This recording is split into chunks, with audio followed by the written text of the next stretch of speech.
भूतेर्महद्भिर्य इमा पुरो विभुः निर्मायशेते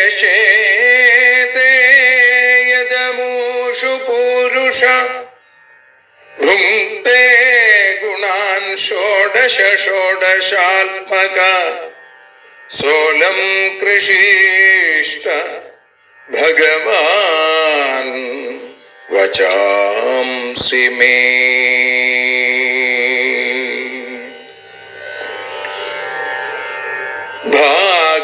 ഭാഗവതത്തെ അറിയാൻ ഈ ഭാഗവതത്തിൽ അലിയാൻ, ഭാഗവതത്തെ അറിയാൻ ശ്രീമദ് ഭാഗവതത്തിൽ അലിയാൻ, ലക്ഷ്യമതും മാത്രം ഹരിയിൽ ഭക്തിയുണർത്തും സംഗീതം ഹരിനാമലഹരി സൗഭാഗ്യം. ഭാഗവതത്തെ അറിയാൻ ഭാഗവതത്തിൽ അലിയാൻ.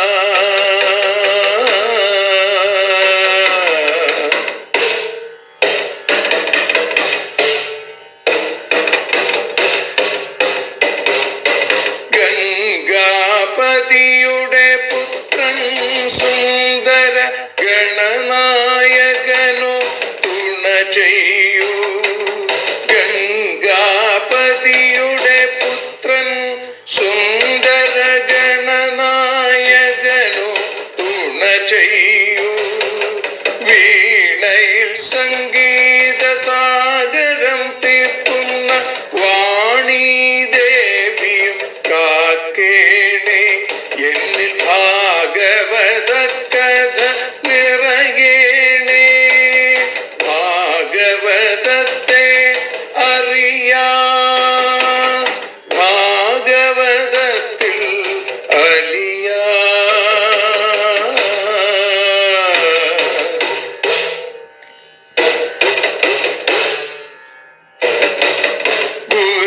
ഗുരുവായൂരിൽ നിത്യം നിറയുക ഗുരുവായൂരിലെ ശ്രീകൃഷ്ണ.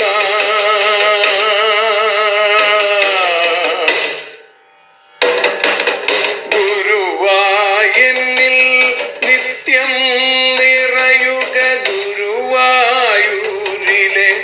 ശ്രീകൃഷ്ണ.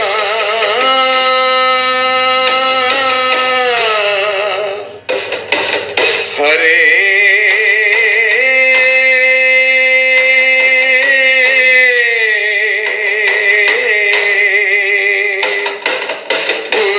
ഗുരുവായൂരിൽ നിത്യം നിറയുക ഗുരുവായൂരിലെ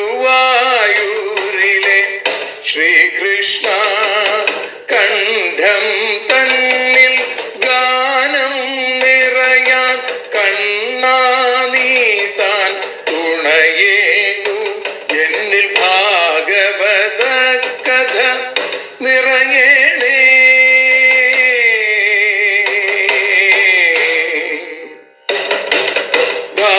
ഭാഗവതത്തെ അറിയാൻ ഭാഗവതത്തിൽ അലിയാൻ.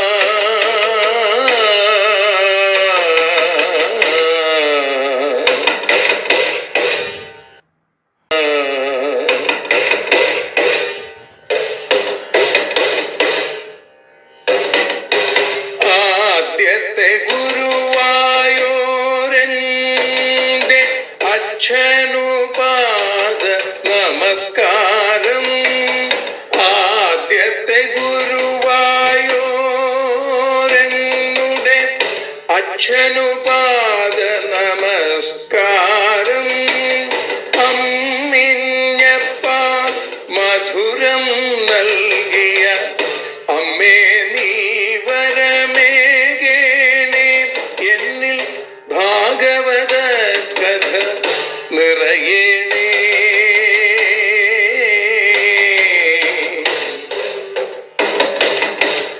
ഭാഗവതത്തെ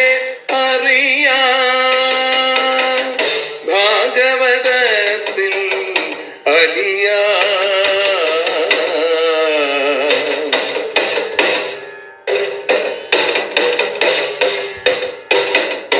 ശ്രീഹരി തന്നുടെ കഥകൾ നിറയും ശ്രീമദ് ഭാഗവത സ്മൃതിയിൽ. ശ്രീഹരി തന്നുടെ കഥകൾ നിറയും ശ്രീമദ് ഭാഗവത സ്മൃതിയിൽ. ശ്രീകൃഷ്ണാനിൻ കീർത്തനമലരുകൾ ശ്രീപാദത്തിൽ അർച്ചിക്കാം. എന്നിൽ ഭാഗവത കഥ നിറയേണേ.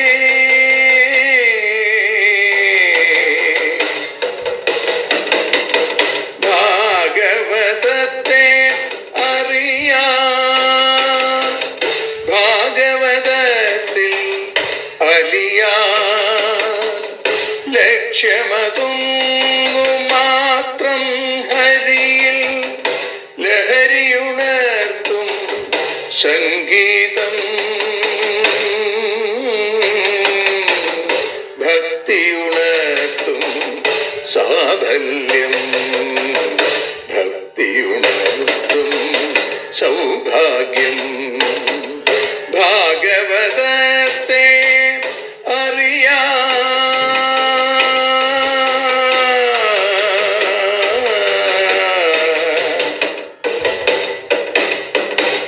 ഭാഗവതത്തിൽ അലിയാൻ.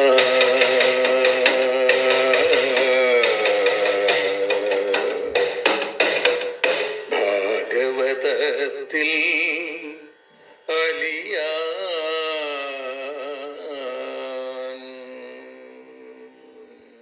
ഓം നമോ ഭഗവതേ വാസുദേവായ. ശ്രീമദ്ഭാഗവതം ഏകാദശ സ്കന്ധ അധ ചതുർവിംശതിതമോऽധ്യായ. ശ്രീഭഗവാനുവാച അഥ തേ സംപ്രവക്ഷ്യാമി സാംഖ്യം പൂർവൈർവിനിശ്ചിതം തദ്വിജ്ഞായ പുമാൻ സദ്യോ ജഹ്യാൽ വൈകൽപികം ഭ്രമം. ആസീജ്ഞാനമധോ ഹ്യർത്ഥ ഏകമേവാ വികൽപ്പിതം യഥാ വിവേകനിപുണ ആദൗ കൃതയുഗേ യുഗേ. തന്മായാഫലരൂപേണ കേവലം നിർവികൽപ്പിതം വാങ്മനോഗോചരം സത്യം ദ്വിധാ സമഭവൽ ബൃഹൽ. തയോരേകതരോ ഹ്യർത്ഥ പ്രകൃതിസ്സോഭയാത്മിക ജ്ഞാനം ത്വന്യതമോ ഭാവ പുരുഷസ്സോഭിധീയത്തെ. തമോരജസത്വമിതി പ്രകൃതേരഭവൻ ഗുണാ മയാ പ്രക്ഷോഭ്യമാണായ പുരുഷാനുമതേന ച. തേഭ്യഃ സമഭവൽ സൂത്രം മഹാൻ സൂത്രേണ സംയുത. തതോ വികുർവതോ ജാതോ യോഹങ്കാരോ വിമോഹന. വൈകാരികസ്തൈജസശ്ചാതാമസശ്ചേത്യഹം ത്രിവൃൽ തന്മാത്രേന്ദ്രിയമനസാം കാരണം ചിതചിന്മയ. അർദ്ധസ്തന്മാത്രികാജ്ഞേ താമസാദിന്ദ്രിയാണി ച. തൈജസാൽ ദേവതാ ആസന്നേകാദശ ച വൈകൃതാൽ. മയാ സംജ്യോതിതാ ഭാവാ സർവേ സംഹത്യകാരിണ. അണ്ഡമുത്പാദയാമാസുർമമായതനമുത്തമം തസ്മിന്നഹം സമഭവമണ്ഡേ സലിലസംസ്ഥിതൗ. മമ നാഭ്യാമഭൂൽപത്മം വിശ്വാഖ്യം തത്ര ചാത്മഭൂം. സോസൃജത്തപസായുക്തോ രജസാമദനുഗ്രഹാൽ ലോകാൻ സപാലാൻ വിശ്വാത്മാ ഭൂർഭുവ സ്വരിതി ത്രിധാ. ദേവാനാമോക ആസീൽ സ്വർഭൂതാനാം ച ഭുവപദം മർത്യാദീനാം ച ഭൂർലോക സിദ്ധാനാം തൃതയാൽപരം.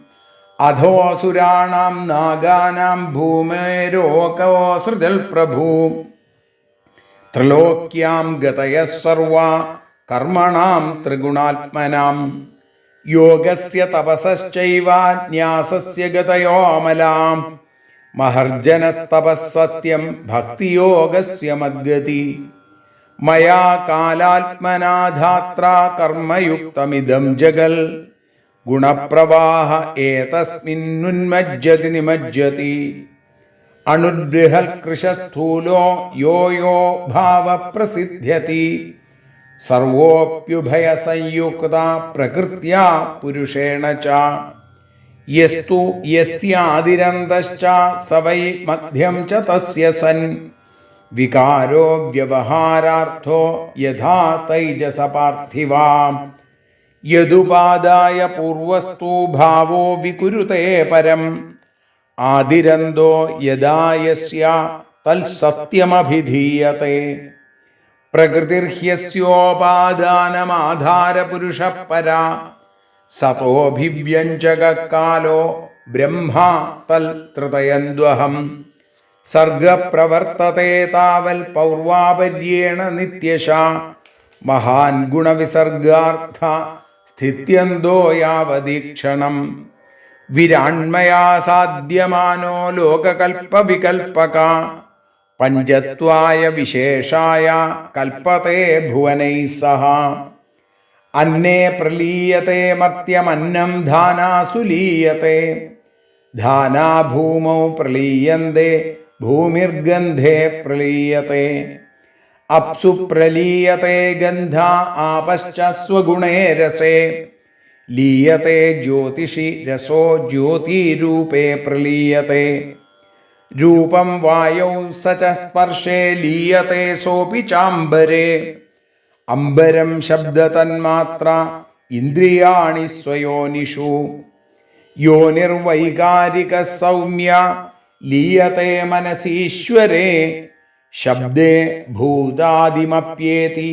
ഭൂതാദിർമഹതി പ്രഭു സ ലീയത്തെ മഹാൻ സ്വേഷു ഗുണേഷു ഗുണവത്തമാ തേ വ്യക്തേ സംപ്രലീയന്തെ തത്കാലേ ലീയത്തെ വ്യയേ കാലോ മായാമയേ ജീവേ ജീവ ആത്മനിമയ്യജേ ആത്മാ കേവല ആത്മസ്ഥോ വികൽപാപായ ലക്ഷണ ഏവമന്വീക്ഷമാണസ്യ കഥം വൈകൽപ്പികോ ഭ്രമ മനസോ ഹൃദി തിഷ്ഠേത വ്യോംനീവാർക്കോദയേ തമ ഏഷ സാഖ്യവിധി പ്രോക്ത സംശയഗ്രന്ഥിഭേദന പ്രതിലോമാനുലോമാഭ്യാം പരാവരദൃശാമയാ ശ്രീഹരേ നമ ഇതി ശ്രീമദ്ഭാഗവതേ മഹാപുരാണേ പാരമഹംസ്യാം സംഹിതായാം ഏകാദശസ്കന്ധേ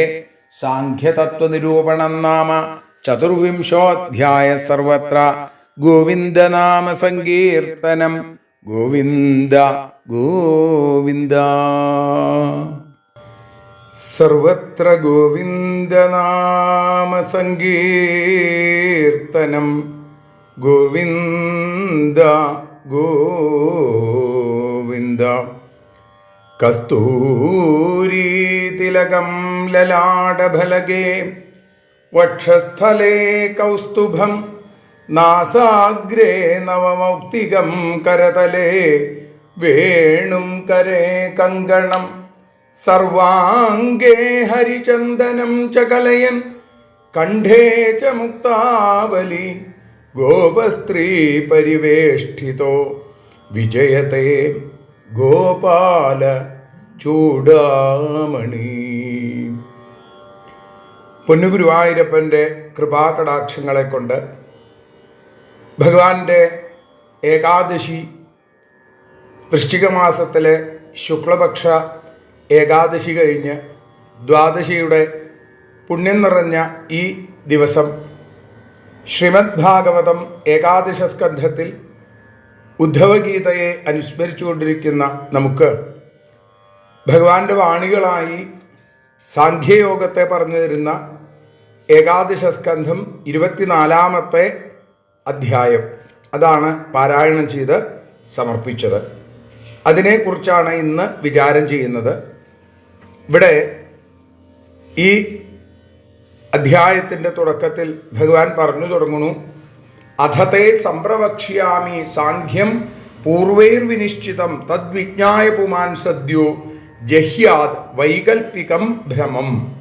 വികൽപ്പത്തിൽ നിന്നുണ്ടായ ഭ്രമത്തെ, അതാണ് വൈകൽപ്പികം ഭ്രമം. അതിനെ ഇല്ലാതെയാക്കാൻ, അതിനെ ഉപേക്ഷിക്കാൻ ഉള്ള വഴി പറയുകയാണ്. ഉൽപ്പത്തിനാശങ്ങൾ ആത്മാവിനില്ല എന്നും നിത്യസത്യമാണെന്നും ഭാവങ്ങൾക്കാണ് ഈ ഉൽപ്പത്തിനാശങ്ങൾ എന്നും ശാസ്ത്രീയ രീതിയിൽ ഭഗവാൻ ഉദ്ധവനെ ധരിപ്പിച്ചു. മനോമോഹം ഇല്ലാതെയാവാനായി ഈ അധ്യായത്തിൽ സാഖ്യശാസ്ത്രത്തെ പറയുന്നു. ഇന്നലെ വരെ നമ്മൾ കേട്ടത് ഭഗവാൻ ദ്വിജഗീത എന്നുള്ള രീതിയിൽ മനസ്സിനെ നിയന്ത്രിക്കാനുള്ള വഴികളെ പറഞ്ഞു കൊടുക്കുകയാണ് ചെയ്തത്. ഇവിടെ പറയുകയാണ്, അദ്വിതീയമായ പരമാത്മാവിൽ നിന്ന് പ്രകൃതി പുരുഷാദി സർവസ്വവും ഉണ്ടാവുന്നു. അത് തന്നെ അതിലേക്ക് ലയിക്കുകയും ചെയ്യുന്നു. ഏതിൽ നിന്നുണ്ടാവുന്നു അതിലേക്ക് തന്നെ ലയിക്കുന്നു. ഇതിനെ അനുലോമമായും പ്രതിലോമമായും അനുസന്ധാനം ചെയ്യുന്നത് രണ്ട് എന്ന ചിന്തയെ ഇല്ലാതെയാക്കുന്നു. ഏകം സദ്വിപ്ര ബഹുധാ വദന്തി, ഒരേ ഒരു ഒന്നിനെ തന്നെയാണ് പലതായിട്ട് പറയുന്നത് എന്ന് തിരിച്ചറിയണം. ഇങ്ങനെ ശാസ്ത്രരീതിയിൽ ക്രമപ്പെടുത്തി കാണിക്കുന്ന ഏറ്റവും മഹത്തായൊരു ശാസ്ത്രമാണ് സാഖ്യശാസ്ത്രം. സാഖ്യം എന്ന് പറയുന്നു. സംഖ്യയെ സംബന്ധിച്ച് അത് ഒന്നു മാത്രമേ ഉള്ളൂ, അത് ഭഗവാനാണ്. പൂർവകാലത്തിൽ ജനിച്ച പരമാചാര്യനായിരിക്കുന്ന ജ്ഞാനസ്വരൂപനായിരിക്കുന്ന കപില മഹർഷിയാണ് ഈ ശാസ്ത്രം ക്രമപ്പെടുത്തിയത് എന്ന് പറയുന്നു. ആ കപില മഹർഷിയുടെ കപിലോപദേശം നമ്മൾ കേട്ടു. കപില വാസുദേവൻ സാക്ഷാൽ ഭഗവാന്റെ തന്നെ അവതാരവുമാണ്. അപ്പം അദ്ദേഹത്തിൻ്റെ സാഖ്യസൂത്രങ്ങൾക്ക് പല മഹാത്മാക്കളും പിന്നീട് വ്യാഖ്യാനമുണ്ടാക്കിയിട്ടുണ്ട്. ആ ശാസ്ത്രത്തെ പഠിച്ചാൽ ആത്മാവിനെ കൂടാതെ ലോകത്തിലൊന്നുമില്ല, ഈശ്വരനല്ലാതെ മറ്റൊന്നും ലോകത്തിൽ സത്യമല്ല, മറ്റതെല്ലാം മനസ്സിൻ്റെ കൽപ്പനയാണ് എന്ന ബോധ്യത്തിലേക്ക് മനുഷ്യരെത്തിച്ചേരും. ഭഗവാൻ പറയുന്നു, അപ്പോൾ മനോജയവും ആത്മാനന്ദവും ആഗ്രഹിക്കുന്ന ആളുകൾ എന്തു വേണം? സാഖ്യശാസ്ത്രത്തെ പഠിക്കണം, സാഖ്യയോഗത്തെ അറിയണം. ഇവിടെ ഉദ്ധവൻ അതിന് യോജിച്ച ആളാണ്. അതുകൊണ്ട് ഉദ്ധവ അധത്തെ സംപ്രവക്ഷ്യാമി, ഞാൻ പറഞ്ഞു തരാം, ഉപദേശിച്ചു തരാം എന്നാണ്. പൂർവൈ വിനിശ്ചിതം, വിശേഷേണ നിശ്ചയിക്കപ്പെട്ടത് സാഖ്യം, അത് സംപ്രവക്ഷ്യാമി, നിനക്കായി ഞാൻ ഉപദേശിക്കുന്നു. പുരുഷൻ അതിനെ തദ്വിജ്ഞായ, അതിനെ അറിഞ്ഞിട്ട് വൈകൽപ്പികം ഭ്രമം സദ്യ ജഹ്യാൽ, വൈകൽപ്പികം വികൽപ്പത്തിൽ നിന്നുണ്ടായ ആ അജ്ഞാനത്തെ, തെറ്റായ ധാരണയെ സദ്യ ഉടൻ തന്നെ ക്ഷണത്തിൽ വളരെ പെട്ടെന്ന് ഉപേക്ഷിക്കും എന്ന് ഭഗവാൻ പറയുന്നു.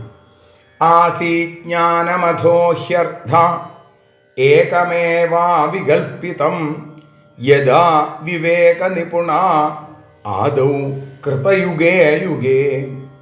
ആദൗ അയുഗേ, ആദിയിൽ യുഗാരംഭത്തിന് മുമ്പ്, അധോഹി അർത്ഥ, എല്ലാ പദാർത്ഥവും അവികൽപ്പിതം, ഭേദമില്ലാതെയും ഏകം ഒന്നായുമിരിക്കുന്ന ജ്ഞാനം, ആ അറിവായിട്ട് ആസീത് ഉണ്ടായിരുന്നു.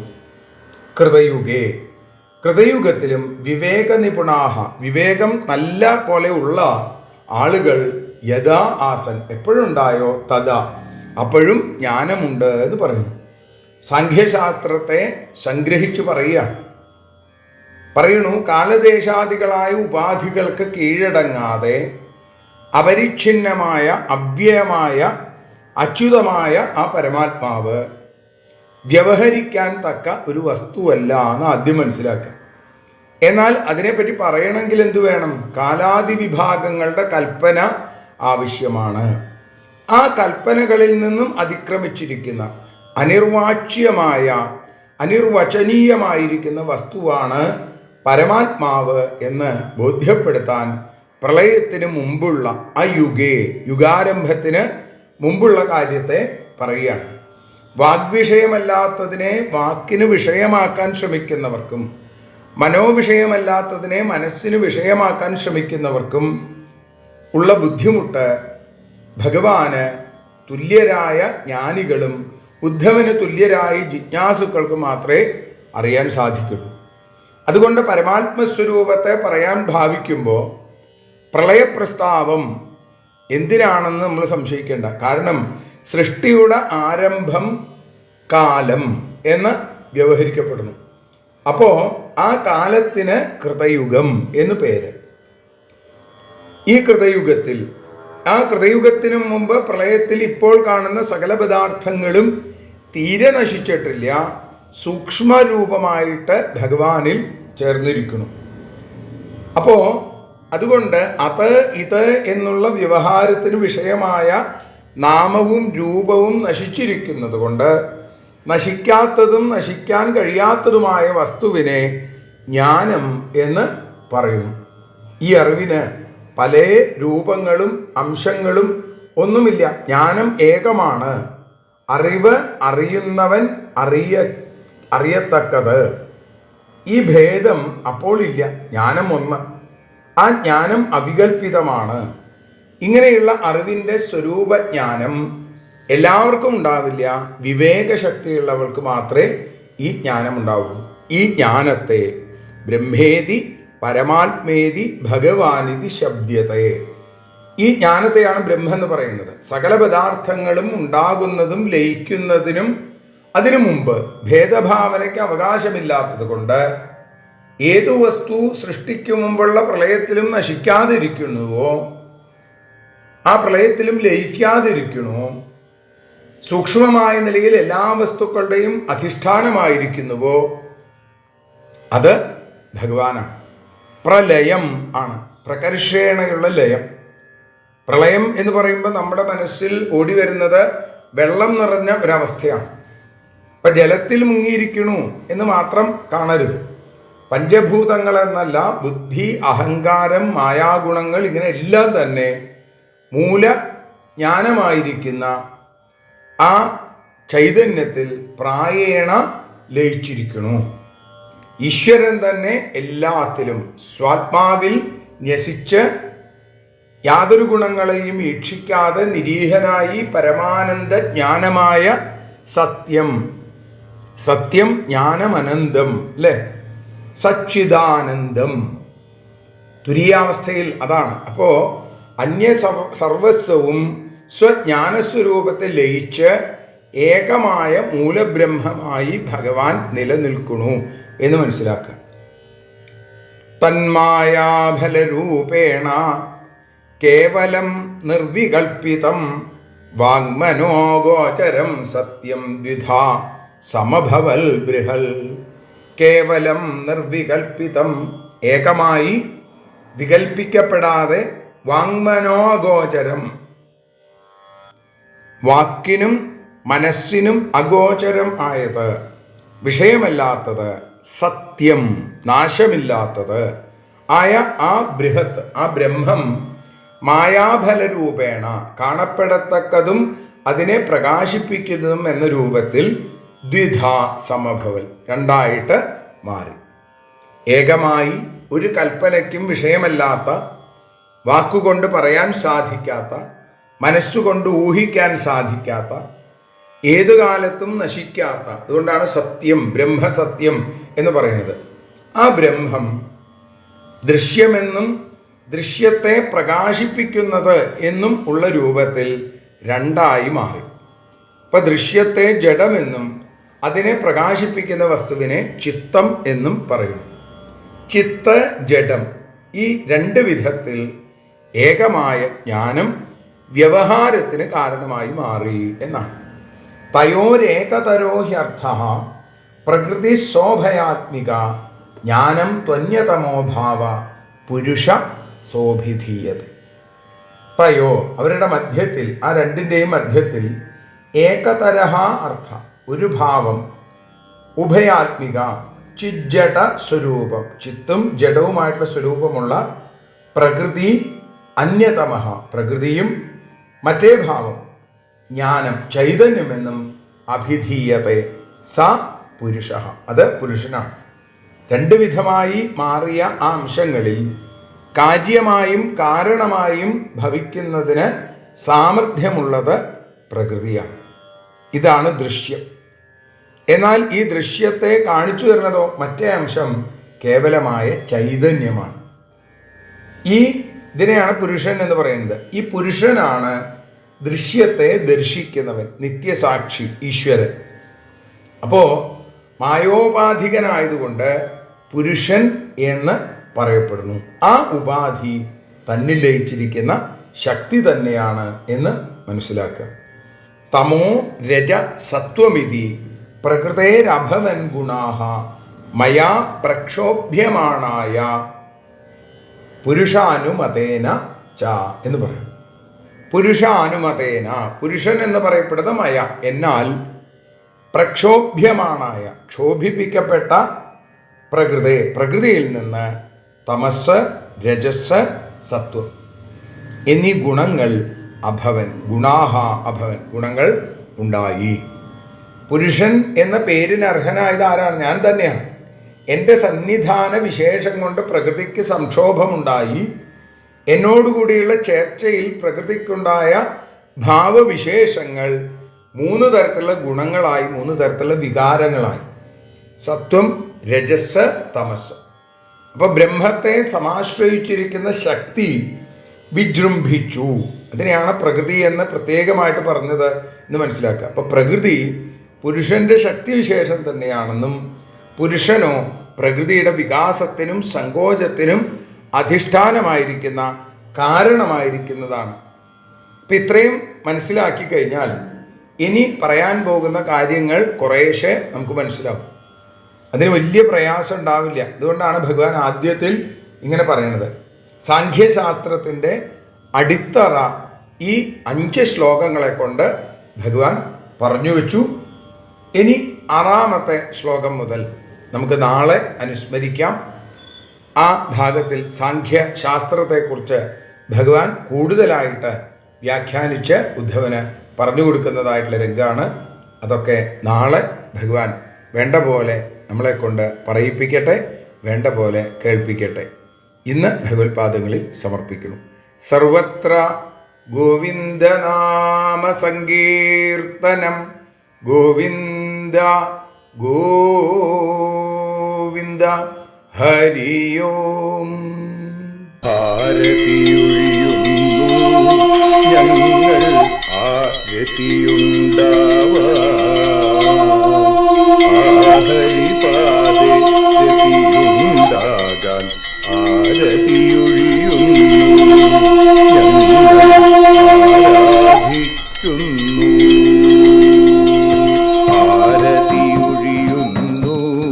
ഞങ്ങൾ ആരതിയുണ്ടാവാൻ ഹരിപാദേ രതിയുണ്ടാകാൻ ആരതിയൊഴിയുന്നു ഞങ്ങൾ ആരാധിക്കുന്നു. ശ്രീമദ്ഭാഗവതം പുണ്യം പാവനമാം ഗ്രന്ഥം ശ്രീശുകമാമുനി പാടിയ ഗീതം നൽകുന്നു മുക്തി. സതതം നൽകിയിടും ഭക്തി. പാപികളെന്നാലും നിത്യം രക്ഷിക്കും ഗ്രന്ഥം പരമാനന്ദ സുധാരസമയമി ഹരിലീലാസാരം. നിത്യം വേദത്തിൻ സാരം. വൈരാഗ്യം, ജ്ഞാനം, ഭക്തി എന്നിവ നൽകിയിടും വൈകല്യങ്ങൾ തീർത്തിടുന്നൊരു സുന്ദരമാം ഗീതം. നിത്യം നൽകും കൈവല്യം. കലിമലമഥനി പാപവിനാശിനി സതതം സേവയ ചെയ്യുന്നോർക്കോ സുഖകാരിണി ഗ്രന്ഥം. നിത്യം നൽകും സായുജ്യം. ആരതിയൊഴിയുന്നു ഞങ്ങൾ ആരതിയുണ്ടാവാൻ ആരതിയൊഴിയുന്നു ഞങ്ങൾ ആരതിയുണ്ടാവാൻ ഹരിപാദേ രതിയുണ്ടാകാൻ ആരതിയൊഴിയുന്നു ഞങ്ങൾ ആരാധിക്കുന്നു. ഞങ്ങൾ ആരതിയൊഴിയുന്നു. കണ്ണ ആരാധിക്കുന്നു. രാധാരമണ മുകുന്ദ മുരാരെ ശരണം മേ തവ ചരണയുഗം. പവനപുരേശ രാധാ കൃഷ്ണ ശരണം മേ തവ ചരണയുഗം. മീനായി മണ്ണിൽ പിറന്നൊരു ദേവ ശരണം മേ തവ ചരണയുഗം. കച്ഛപരൂപമെടുത്തൊരു ദേവ ശരണം മേ തവ ചരണയുഗം. സൂകരഭാവമണിഞ്ഞൊരു ദേവ ശരണം മേ തവ ചരണയുഗം.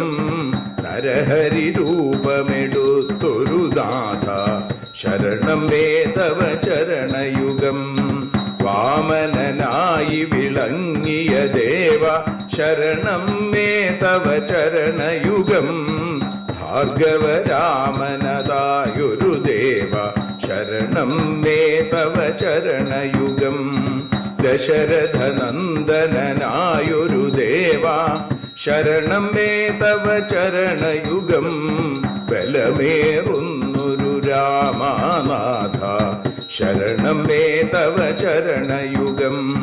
ദേവകി നന്ദന വസുദേവാത്മജ ശരണം മേ തവ ചരണയുഗം. യശോദതനയാ സുന്ദര രൂപ ശരണം മേ തവ ചരണയുഗം. ദ്വാരകവാസാരുക്മിണികാന്ത ശരണം മേ തവ ചരണയുഗം. കലികാലത്തിൽ കൽക്കിയും നീയേ ശരണം മേ തവ ചരണയുഗം.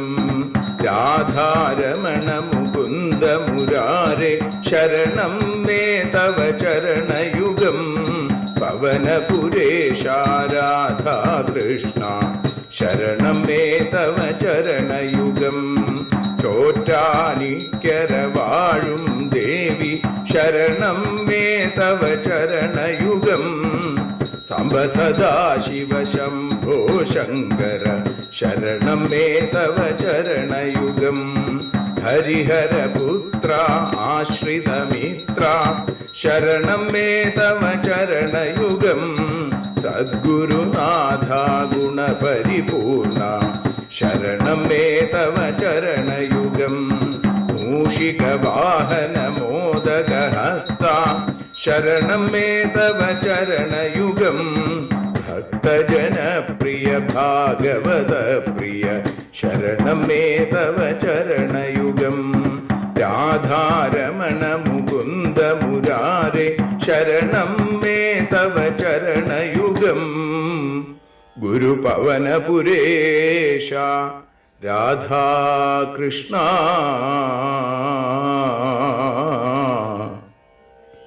ശരണം മേ തവ ചരണയുഗം.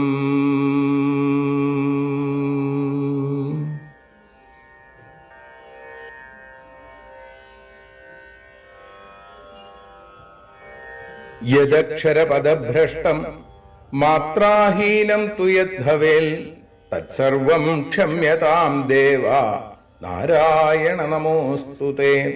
വിസർഗബിന്ദുമാത്രാണി പദപാദാക്ഷരാണി ച ന്യൂനാനി ചാതിരിക്താനി ക്ഷമസ്വ പുരുഷോത്തമ. മന്ത്രഹീനം ക്രിയാഹീനം ഭക്തിഹീനം ജനാർദ്ദന യൽപൂജിതം മയാ ദേവ പരിപൂർണം തദസ്തു തേ. കായേന വാചാ മനസേന്ദ്രിയേർവാ ബുദ്ധ്യാത്മനാ വാ പ്രകൃതേ സ്വഭാവാൽ കരോമി യദ്യൽ സകലം പരസ്മൈ നാരായണായേതി സമർപ്പയാമി. സ്വസ്തി പ്രജാഭ്യ പരിപാലയന്താം ന്യായേന മാർഗേണ മഹീം മഹീഷ. ഗോബ്രാഹ്മണേഭ്യ ശുഭമസ്തു നിത്യം. ലോകാഃ സമസ്താഃ സുഖിനോ ഭവന്തു. ലോകാഃ സമസ്താഃ സുജനാ ഭവന്തു. ലോകാഃ സമസ്താഃ ത്വൽഭക്തിരതാ ഭവന്തു. സർവേ ഭവന്തു സുഖിനഃ സർവേ സന്തു നിരാമയാഃ സർവേ ഭദ്രാണി പശ്യന്തു മാ കശ്ചിൽ ദുഃഖഭാഗ് ഭവേൽ. അസതോ മാ സദ്ഗമയ തമസോ മാ ജ്യോതിർഗമയ മൃത്യോർമാ അമൃതം ഗമയ. ഓം ശാന്തി ശാന്തി ശാന്തി. ഹരി ഓം.